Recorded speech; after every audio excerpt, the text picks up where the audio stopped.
வெற்றிக்காக வாக்களிக்கிறோம், வாழ்த்து தெரிவிக்கிறோம். வருகிறார் உங்கள் சின்னமாம் உதயத்தோடு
சின்னம் வெற்றியின் சின்னம், தளபதியின் சின்னம், காங்கிரசின் சின்னம், இடதுசாரி கட்சிகளின் சின்னம், மதிமுகவின் சின்னம், முஸ்லிம் லீக்கின் சின்னம், மனிதநேய மக்கள் கட்சியின் சின்னம், தமிழக வாழ்வுரிமை கட்சியின் சின்னம், விடுதலை சிறுத்தைகளின் சின்னம்,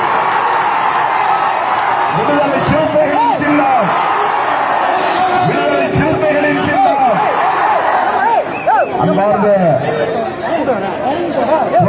தொகுதியின் வெற்றி வேட்பாளர் மதிப்பிற்குரிய அண்ணன் நிவேதா முருகன் அவர்களே, திமுக, காங்கிரஸ் உள்ளிட்ட தோழமை கட்சிகளின்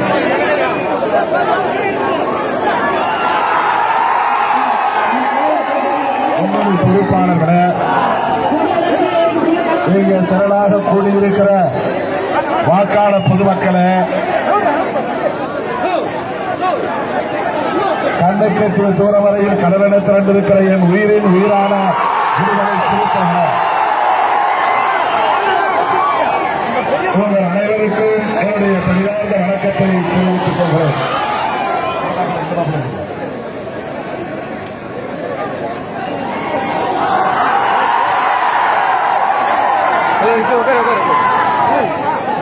Okay. நமது வெற்றி வேட்பாளர் நிவேதா முருகன் அவர்கள் உதயசூரியன் சின்னத்தில் போட்டியிடுகிறார். அவருக்கு உங்களுடைய பொன்னான வாக்குகளை, முத்தான வாக்குகளை உதயசூரியன் சின்னத்திலே முத்திரையிட்டு அவரை பெருவாரியான வாக்குகளின் வித்தியாசத்தை வெற்றி பெறச் செய்ய வேண்டும் என்பதை கேட்டுக்கொள்கிறேன். திராவிட முன்னேற்ற கழக தலைவர் ஆனந்த்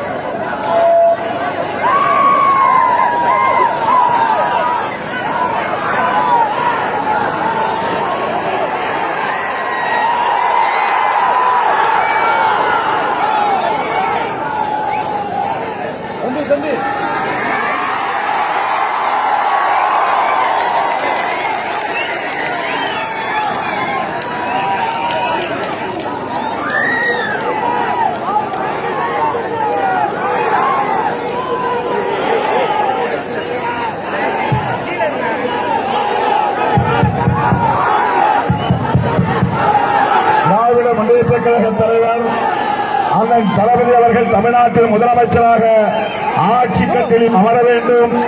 அதற்கு நிவேதா முருகன் அவர்கள் இந்த தொகுதியை கட்டாயம் வெற்றி பெற வேண்டும் என்று உங்களை நான் வேண்டுகோள் கேட்டுக்கொள்கிறேன். அன்பார்ந்த தோழர்களே,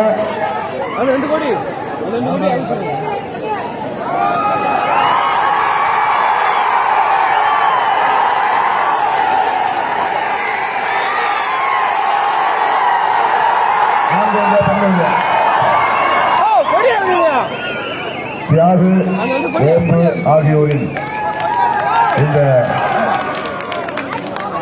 அழகிய பெண் குழந்தைக்கு தமிழ் கயல் என்று பெயர் சுட்டி வாழ்க்கிறேன். தமிழ் கயல்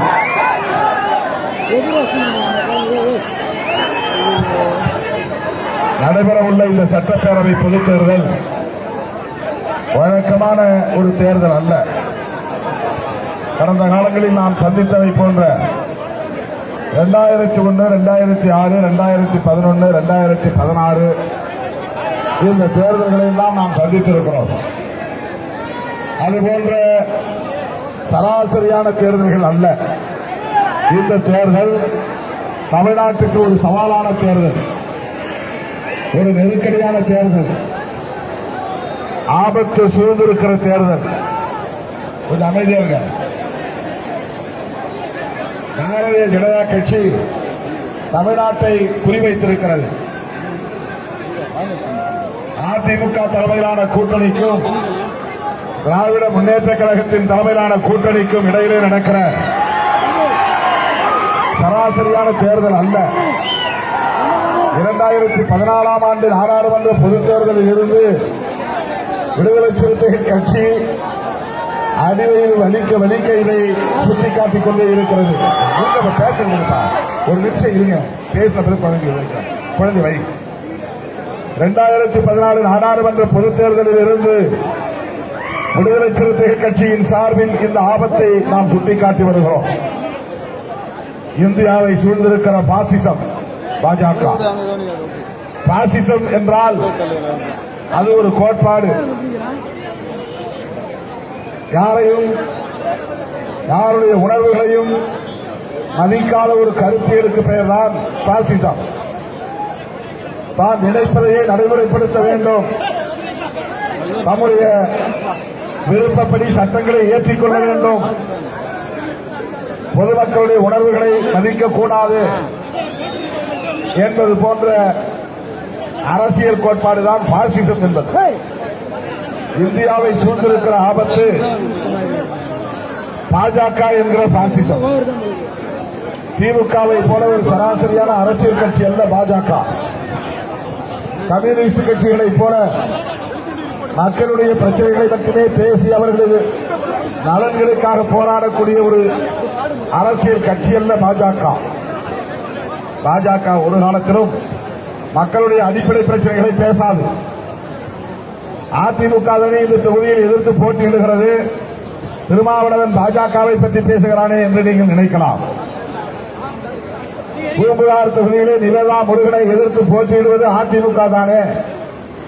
ஏற்கனவே 2 முறை வெற்றி பெற்றவர், தொடர்ந்து 10 ஆண்டுகள் சட்டமன்ற உறுப்பினராக இருந்தவர். மறுபடியும் இந்த தொகுதியிலே அவர் வேட்பாளராக போட்டியிடுகிறார். அவர் ஒரு பொருட்டே அல்ல. எதிர்த்து போட்டியிடுகிற அதிமுக வேட்பாளர் நமக்கு ஒரு பொருட்டே அல்ல.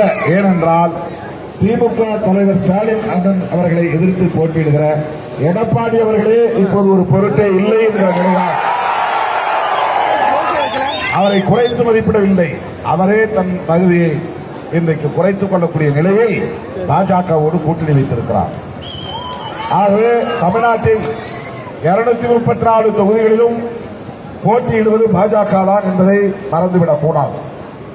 நேரடியாக பாஜகவால் தமிழ்நாட்டிலே அரசியல் செய்ய முடியாது. அவர்கள் தொடர்ந்து பல 10 ஆண்டுகளாக முயற்சி செய்து வருகிறார்கள். பகீரத முயற்சிகளை மேற்கொண்டு வருகிறார்கள். ஆனாலும் பாரதிய ஜனதா கட்சியால் தமிழ்நாட்டிலே தனித்து போட்டியிட்டு ஒரு ஊராட்சி மன்ற தலைவர் கூட வெற்றி பெற முடியாது. ஒரு ஒன்றிய கவுன்சிலர் தேர்தலில் கூட அவர்களால் வெற்றி பெற முடியாது.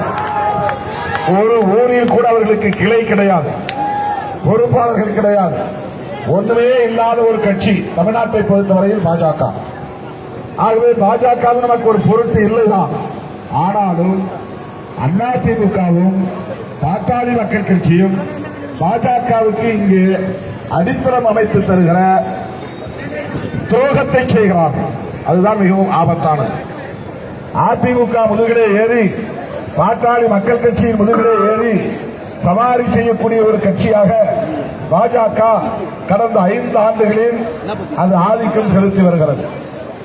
5 ஆண்டு காலமாக ஜெயலலிதா அம்மையார் மறைந்த பிறகு எடப்பாடி பழனிசாமி அவர்கள் தான் முதலமைச்சர்.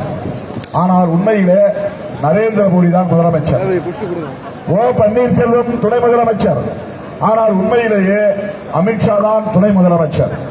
ஆக தமிழ்நாட்டை மறைமுகமாக ஆட்சி செய்தது பிஜேபி தான். அப்படி என்றால் அதிமுக ஆட்சி செய்யவில்லையா? அதிமுக பினாமி கட்சியாக மாறிவிட்டது. பாரதிய ஜனதா கட்சியின் பினாமி கட்சி தான் அதிமுக. எம்ஜிஆர் காலத்தில் இருந்த அதிமுக இப்போது இல்லை. ஜெயலலிதா அம்மையார் காலத்தில் இருந்த அதிமுக கூட இப்போது இல்லை. இப்போது தமிழ்நாட்டில் இருக்கிற அதிமுக மோடி அதிமுக. அதை மறந்துவிடக் கூடாது. மோடி ஏடிஎம்கே அவர்கள் அடமான வைத்து விட்டார்கள். எடப்பாடி பழனிசாமி அவர்களும் ஓ பன்னீர்செல்வம் அவர்களும் அதிமுகவை மோடியிடம் போய் பாரதிய ஜனதா கட்சியிடம் அடமான வைத்து விட்டார்கள்.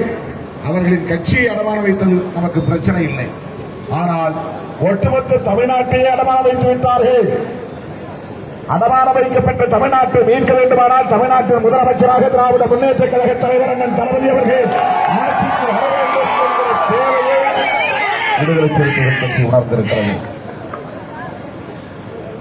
பாரதிய ஜனதா கட்சி, திமுக, கம்யூனிஸ்ட் கட்சி, காங்கிரஸ் கட்சி, விடுதலை சிறுத்தைகள் கட்சியை போன்ற ஒரு சராசரியான மக்கள் பிரச்சனைகளை பேசுகிற கட்சி அல்ல. நீங்க யோசித்து பாருங்கள். தமிழ்நாட்டில் மட்டுமல்ல, இந்திய அளவில் பாரதிய ஜனதா கட்சி என்றைக்காவது மக்களுடைய அடிப்படை பிரச்சனைகளுக்கு போராடி இருக்கிறதா? குடிநீர் பிரச்சனைக்கு போராடி இருக்கிறதா? சாலை வசதி கேட்டு போராடி இருக்கிறதா? சுடுகாடு கேட்டு போராடி இருக்கிறதா? சுடுகாட்டு பாதை கேட்டு போராடி இருக்கிறதா? பெண்களின் உரிமைகளுக்கு போராடி இருக்கிறதா? சமூக நீதிக்கு போராடி இருக்கிறதா? மருத்துவக் கல்லூரி மாணவர்களுக்கு நீட் வேண்டாம் என்று போராடி இருக்கிறதா?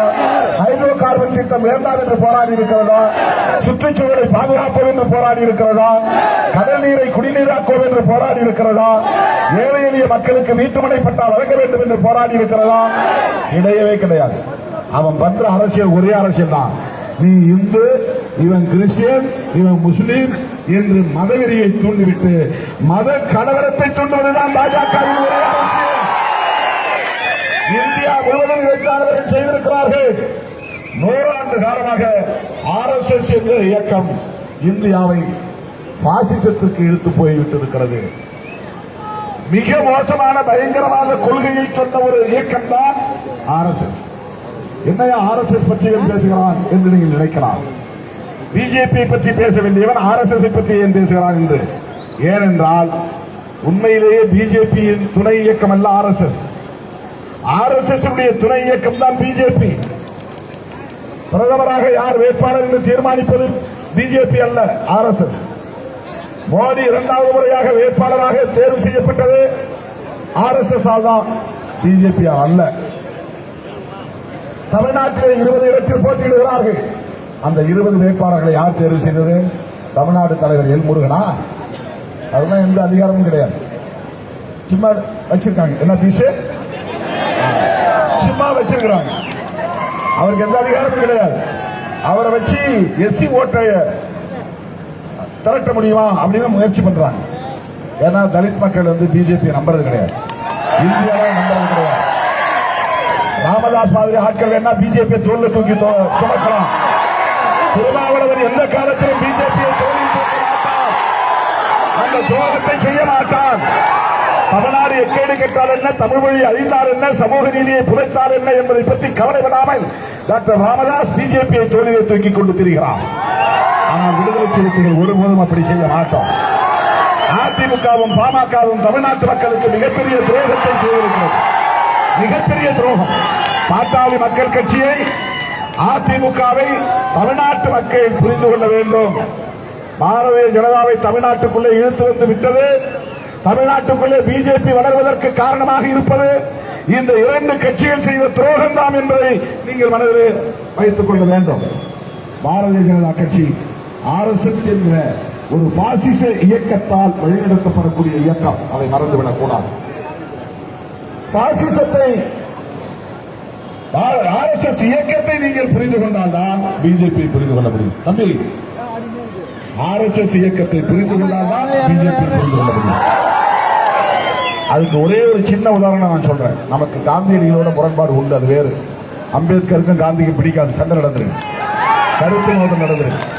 ஆனால் உலகமே ஒப்புக்கொள்ளக்கூடிய ஒரு உத்தமர், மகாத்மா என்று போற்றப்படக்கூடியவர், தேசத்தந்தை என்று அழைக்கப்படக்கூடியவர். இன்றைக்கு 500 ரூபாய் நோட்டானாலும் 2000 ரூபாய் நோட்டானாலும் காந்தி தாத்தா தான் சிரிச்சுட்டு இருக்கிறார்.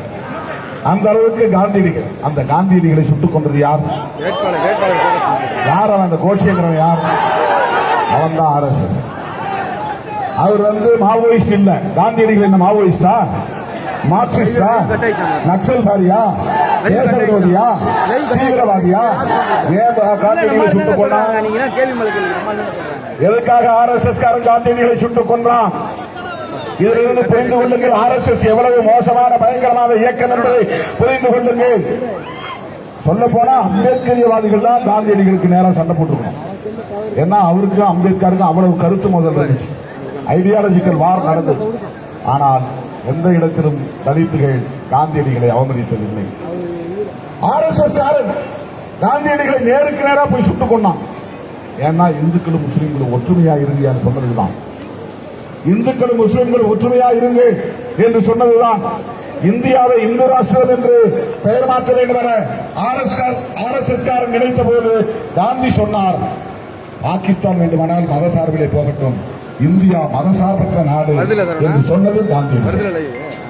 இந்தியாவிலே மதம் அரசியலில் நுழையக்கூடாது என்று விரும்பியவர். ஆன்மீகம் வேறு, மதம் வேறு, அரசியலில் கலக்கக்கூடாது என்று விரும்பியவர் காந்தியடிகள். அதுக்காக RSS காரன் சுட்டுக் கொண்டான். அதற்காக RSS காரன் சுட்டுக் கொண்டான். காந்தியடிகளை சுட்டுக் கொன்ற பயங்கரமான இயக்கம் தான் RSS. பெருந்தலைவர் காமராஜர் தெரியும், தமிழ்நாட்டை சார்ந்த கர்ம வீரன், ஒரு மாபெரும் தலைவர்.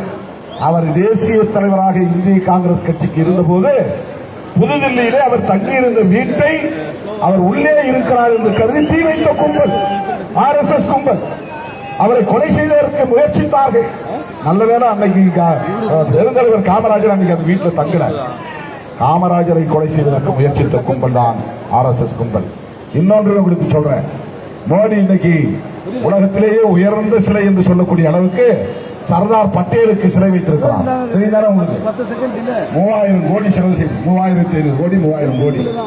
அந்த பட்டேல் யாருன்னா காங்கிரஸ்காரர், அவர் பிஜேபி காரன் கிடையாது. அந்த பட்டேல் யாருன்னா RSS இயக்கத்தை பயங்கரவாத இயக்கம் சொல்லி தடை செய்தார். பண்டிட் ஜவஹர்லால் நேரு பிரதமராக இருந்த காலத்தில் இந்தியாவின் உள்துறை அமைச்சராக இருந்தவர். அவருக்கு ஏன் பிஜேபி காரன் செலவழிக்கிறான்னா அந்த மாநிலத்தில் இருக்கக்கூடிய பட்டேல் சாதியுடைய ஓட்டை வாங்குறதுக்காக, பட்டேல் சாதியுடைய ஓட்டை வாங்குறதுக்காக. அவங்க ரொம்ப மிலிட்டண்டா இருக்கிற சமூகம், அவங்க கட்டுக்கோப்பா இருக்கிற சமூகம், அவங்க ஓட்டையெல்லாம் வாங்குறதுக்காக சர்தார் பட்டேலுக்கு சிலை நிறுத்தி இருக்கிறார்கள். அந்த சர்தார் பட்டேல் தடை செய்த இயக்கம் தான் RSS. அந்த RSS இயக்கத்தினுடைய அரசியல் பிரிவு தான் பிஜேபி. இப்ப புரிஞ்சுங்க, RSS பிஜேபி இங்க வலிமை பெற்றால் RSS வலிமை பெறுகிறது என்று பொருள். ஏன் இதை கடுமையா நாம எதிர்க்கிறோம்னா பல கொள்கைகளை நாம் விமர்சிக்கலாம். ஒன்னே ஒன்று சொல்றேன், இன்னைக்கு நீ நானும் வெள்ளச்சட்டை போறோம்னா அதுக்கு எது காரணம்? டாக்டர் அம்பேத்கர் தான். அம்பேத்கரால என்ன பயன் கிடைத்தது?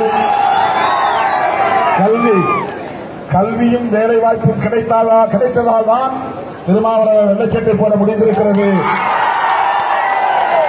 குரலை உயர்த்தி பேச முடிகிறது, விடுதலை அரசியலை பேச முடிகிறது, RSS கிழிக்க முடிகிறது, பாஜகவின் முகத்திரையை கிழிக்க முடிகிறது. இந்த வலிமை எனக்கு எங்கிருந்து வந்தது? கல்வியால் வந்தது. கல்வி எப்படி கிடைத்தது? இடஒதுக்கீட்டால் கிடைத்தது. இடஒதுக்கீடு யாரால் கிடைத்தது? புரட்சியாளர் அம்பேத்கர் அவர்களால் கிடைத்தது. அந்த இடஒதுக்கீடு SC/STக்கு கூடாது, OBCக்கு கூடாது அப்படின்னு நினைக்கக்கூடிய இயக்கம் தான், அது ஒரு கொள்கையாக கொண்டிருக்கிற இயக்கம் தான் RSS. SC/STக்கு இடஒதுக்கீடு வந்தப்ப கூட அவனோட விழிப்பா இல்ல, பெருசா போராடல. ஆனா மண்டல் கமிஷன் வந்த போது OBCக்கு, அதாவது இப்போ நான் தான் MBCக்கு ஒரே காவலன் சொல்லுகிறார் இல்லையா ராமதாஸ், அவங்கள மாதிரியான அமைப்புகளுக்கு அல்லது சமூகத்தினருக்கு மண்டல் பரிந்துரை தான் இடஒதுக்கீடு கொடுத்தது. அந்த மண்டல் பரிந்துரை இடஒதுக்கீடு தரும்போது 27% ராம்விலாஸ் பாஸ்வான் ஆதரித்தார். VP சிங் பிரதமராக இருந்த போது மாயாவதி அம்மையார் ஆதரித்தார். தமிழ்நாட்டிலே அப்போதுதான் வளர்ச்சி பெற்று வந்த விடுதலை சிறுத்தைகள் கட்சி ஆதரித்தது. மண்டல் பரிந்துரையை நிறைவேற்ற வேண்டும் என்று சொன்னோம். இந்தியாவோட ஒரே ஒரு தலித் அமைப்பு கூட OBCக்கு இடஒதுக்கீடு கொடுக்க கூடாதுன்னு சொல்லல. ஆனா OBCக்கு இடஒதுக்கீடு கொடுக்க கூடாது என்று மிகப்பெரிய வன்முறையை நடத்தியது பாஜக. ராமதாசுக்கு தெரியாதா? அதிமுகவுடைய ஒருங்கிணைப்பாளராக இருக்கிற பன்னீர்செல்வத்திற்கு தெரியாதா? இணை ஒருங்கிணைப்பாளராக இருக்கிற தமிழ்நாட்டின் முதலமைச்சராக 5 ஆண்டு காலம் இருந்த எடப்பாடி பழனிசாமிக்கு தெரியாதா? OBC மக்களுக்கு, பிற்படுத்தப்பட்ட மிகவும் பிற்படுத்தப்பட்ட மக்களுக்கு இடஒதுக்கீடு கொடுக்க கூடாது, மண்டல் பரிந்துரையை நிறைவேற்றக்கூடாது என்று நீதிக்கு வந்து வன்முறை வெறியாட்டம் நடத்தியவையா? விடுதலை சிறுத்தைகளா, தலித்துகளா, பழங்குடி மக்களா, மாயாவதியா, அத்வானியாவா, ராம்விலாஸ் பாஸ்வானா? நீங்க தோல்ல தூக்கி கொண்டாடி கொண்டிருக்கிற பாஜக தான் OBCக்கு இடஒதுக்கீடு கொடுக்க கூடாது என்று வன்முறை நடத்திய கட்சி. அத்வானியின் தலைமையிலே அன்றைக்கு பிஜேபி இந்தியாவே உலகமே அரண்டு போகக்கூடிய அளவுக்கு வட இந்திய மாநிலங்களில் மிகப்பெரிய வன்முறை வெறியாட்டத்தை நடத்திய கட்சி பிஜேபி. எப்படி நீ இடஒதுக்கீட்டுக்கு எதிரான பிஜேபியோடு உன்னால் கூட்டணி வைக்க முடிகிறது? அதுவும் OBC இடஒதுக்கீட்டுக்கு எதிரான சிந்தனை உள்ளவர்களாயிற்று, வன்முறை செய்தவர்களாயிற்று, ரத்த கலரியை ஏற்படுத்தியவர்களாயிற்று, ரத யாத்திரை என்கிற பெயரால் ஒரு ரத்த யாத்திரை நடத்திய கும்பல் அல்லவா அத்வானி தலைமையிலான பிஜேபி கும்பல். RSS இயக்கத்திற்கு இடஒதுக்கீடு கூடாது என்பதுதான் கொள்கை. அப்படிப்பட்ட சமூக நீதிக்கு குழி தோண்டி புதைக்க வேண்டும் என்கிற கொள்கையை கொண்ட RSSின் அரசியல் பிரிவான பிஜேபியை தோளிலே தூக்கி சுமக்கிற கட்சிகளுக்கு பாடம் புகட்டுவீர்களா, மாட்டீர்களா? இந்த தேர்தலில் பாஜகவுக்கு மட்டுமல்ல, அதிமுகவுக்கும் பாமகவுக்கும் சேர்ந்து பாடம் புகட்ட வேண்டிய தருணம் வந்திருக்கிறது. ஒரு இடத்தில் கூட அவர்கள் டெபாசிட் வாங்கக்கூடாது. இதையெல்லாம் முன்னேறிதான் பகுத்தறிவு பகலவன் தந்த பெரியார் அவர்களால் பக்குவப்படுத்தப்பட்ட இந்த தமிழ் மண்ணை, பேரறிஞர் அண்ணா அவர்களால் செம்மைப்படுத்தப்பட்ட இந்த தமிழ் தேசத்தை, முத்தமிழ் அறிஞர் கலைஞர் அவர்களால் கட்டி காப்பாற்றப்பட்ட தமிழ்நாட்டை பாஜக என்கிற பாசிச சக்திகளின் பிடிக்குள் போக விடாமல் தடுத்து அவர்களை தோளிலே தூக்கி சுமக்கிற அதிமுக, பாமக போன்ற கட்சிகளின் சதி முயற்சிகளை முறியடித்து தமிழ்நாட்டை பாதுகாக்க வேண்டும் என்பதற்காக 5 ஆண்டுகளுக்கு முன்பே உருவாக்கப்பட்ட கூட்டணி தான் அண்ணன் தளபதி அவர்களின் தலைமையிலான மதசார்பற்ற முற்போக்கு கூட்டணி. செம்பனார் கோவில் என்றால் விடுதலை சிறுத்தைகளின் கோட்டை. எனக்கு தெரியும், செம்பனார் கோவில் என்பது எப்போதும் வீரியத்தோடு விடுதலை சிறுத்தைகள் இயங்கக்கூடிய ஒரு பகுதி. உங்களுக்கு ஒன்றை சொல்ல நான் விரும்புகிறேன். நீங்க கூட பல பேர் என்ன அண்ணன் போய் 6 சீட்டு கையெழுத்து போட்டாரு, ஏன் 10 சீட்டு வாங்கிக்க கூடாதா, 12 சீட்டு வாங்கிக்க கூடாதா? எனக்கும் ஆசைதான். நான் என்ன வேணாம் நான் சொல்லுவேன், 10 சீட்டு வேண்டாம், எனக்கு 6 போதும் நான் சொல்லுவேன். நான் கலைஞர் இருந்தப்ப நமக்கு 2001 8 கொடுத்தார், 2011 10 கொடுத்தார், அதுவும் 12 கொடுக்குற வாங்கினாரு. அப்புறம் பேச்சுவார்த்தை சரி 10 போதும் அப்படின்னு முடிவு பண்ணி ஒப்பந்தம் போட்டோம். 2016 நம்ம மக்கள் நல கூட்டணி தனியே அமைக்க வேண்டிய நிலை வந்தது. 25 இடங்களில் போட்டியிட்டோம். 2021 5 வருஷத்துக்கு முன்னாடியே இந்த கூட்டணி நாம் இணைந்தோம். அதுக்கு காரணம் தேர்தலுக்காக கூட அல்ல. பிஜேபி என்கிற பாசிச சக்தி தமிழ்நாட்டுக்குள்ளே நுழைய முயற்சிக்கிறது. பிஜேபியை தமிழ்நாட்டுக்குள் அடியெடுத்து வைக்க விடாமல் விரட்டி அடிக்க வேண்டும் என்பதற்காக நாம் கூட்டணி சேர்ந்தோம். 5 வருஷத்துக்கு முன்னாடியே பாட்டாளி மக்கள் கட்சி மாதிரி இங்கேயும் பேசிக்கிட்டு அங்கேயும் பேசிக்கிட்டு எங்க பேரம் முடியுதோ அங்க கையெழுத்து போடலாம் நினைக்கிற நல்ல திருமாவளவன், வந்தா வருது போனா போதும் நினைக்கிறவன் திருமாவளவன். வெறும் அரசியல் லாபம் கருதி கொள்கையை ஒருபோதும் அடமான வைக்க மாட்டேன். 5 வருஷத்துக்கு முன்னாடியே முடிவு பண்ணோம், திமுகவோடு தான் கூட்டணி இருக்கணும். ஏன்னா நீட்டை எதிர்க்கணும், ஹைட்ரோ கார்பனை எதிர்க்கணும், சேல் எரிவாயு திட்டத்தை எதிர்க்கணும், வேளாண் சட்டங்களை எதிர்க்கணும், மோடி அரசாங்கத்தினுடைய சதி முயற்சிகளை எல்லாம் முறியடிக்க வேண்டும், ஏகாதிபத்திய சார்பு பொருளாதார கொள்கைகளை முறியடிக்க வேண்டும்.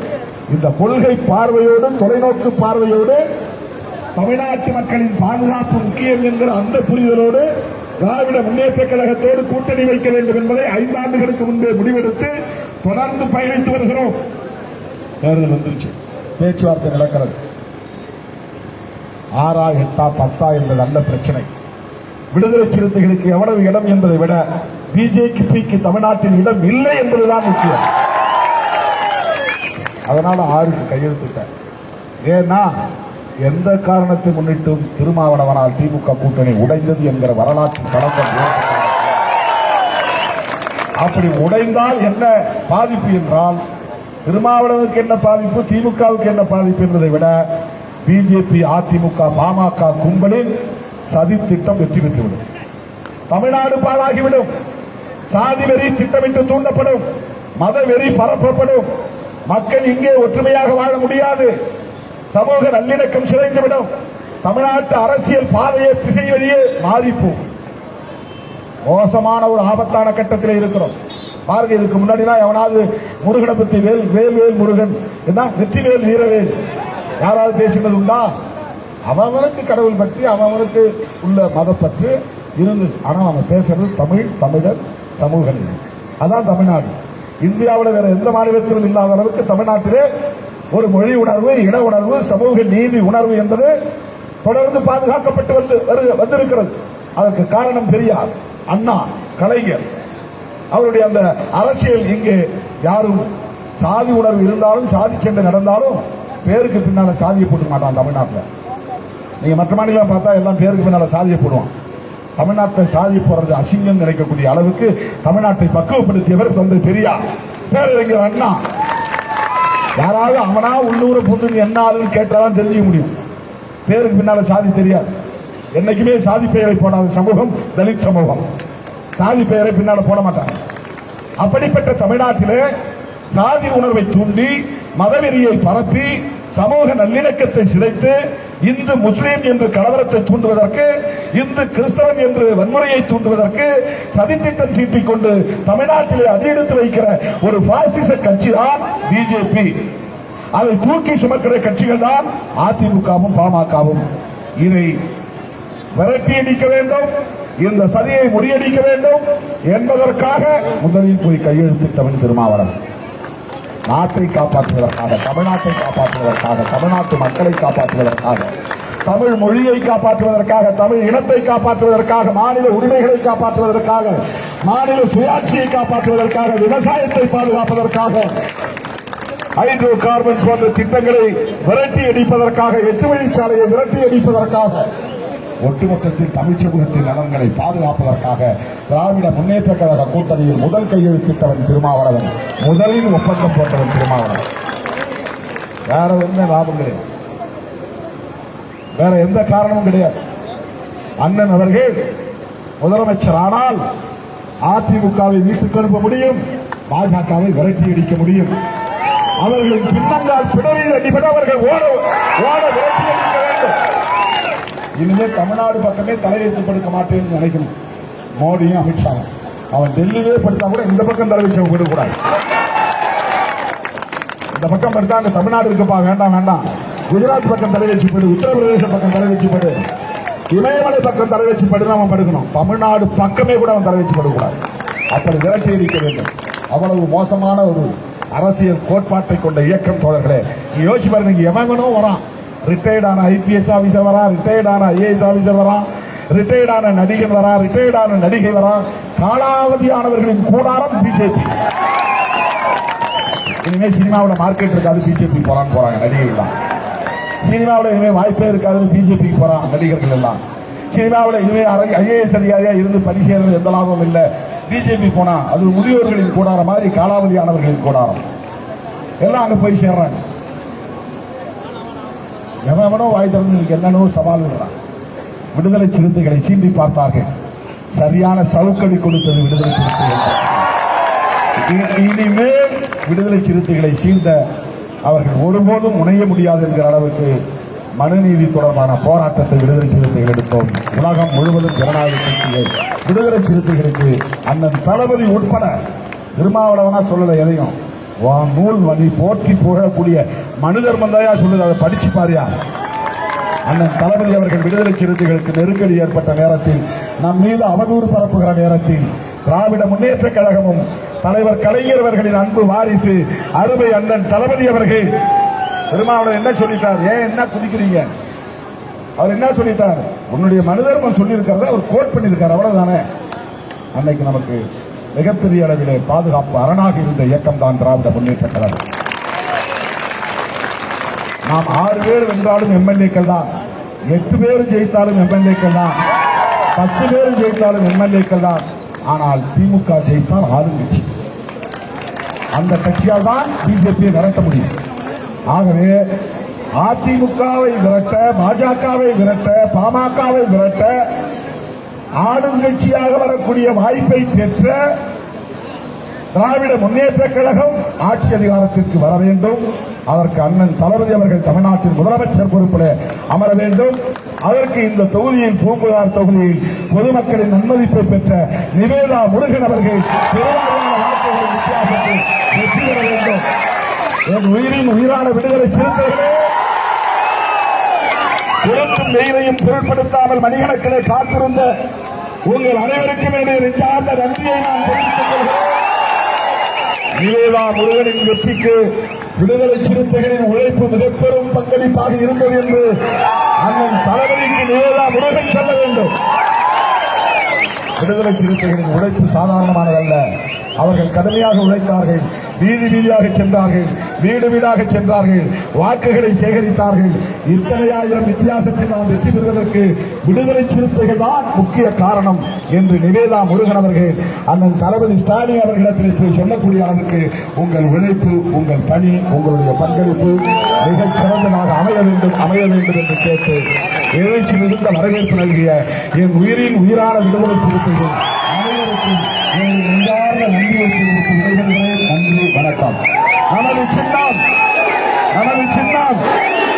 குழந்தை அந்த குழந்தை பேர் வைக்கீங்க, குழந்தை போயிட்டாங்களா? அப்பா அம்மா பேர்